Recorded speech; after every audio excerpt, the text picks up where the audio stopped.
Doctor حکیم عبدالغفور صاحب کا سنا رہے تھے، یہ جو ہڈیوں کا کینسر تھا یا جو بھی تھا، اللہ تعالیٰ نے شفائے کاملہ نصیب فرمائے، جس طرح خوش ہے انہیں مرتے دم تک اسی طرح خوش رکھے۔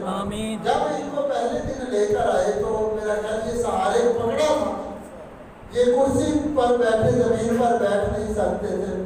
جب اس وقت میرا خیال ہے کہ دل کی تاریں مصطفیٰ کے آستانے سے نہیں لگی تھی، مصطفیٰ کے آستانے سے اس وقت دل کی تاریں نہیں لگی تھی، محتاجی تھی، بیمار تھے، 2 سال سے علاج کروا رہے تھے، مگر وہ نوجوان مجھے بتا رہا تھا آپ کے گھر میں ہی کہ مایوس ہو چکے تھے، مایوس ہو چکے تھے مرض سے۔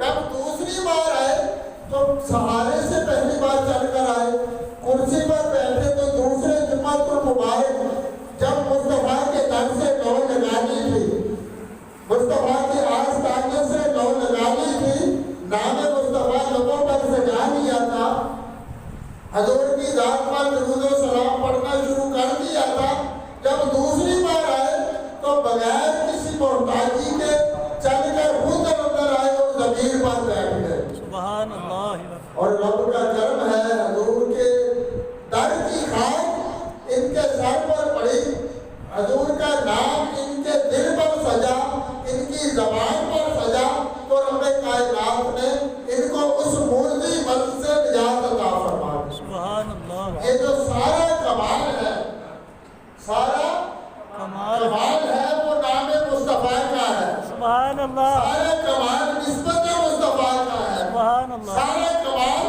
جس در سے لو لگائی، جس آستانے سے انہوں نے لو لگائی ہے، اس آستانے کا کمال ہے۔ نہ اس میں کمال درود محل کا ہے، نہ درود محل والوں کا ہے، نہ عثمان قادری کا ہے، نہ کسی کے دادا پیر کا ہے، نہ دادا جی کا ہے۔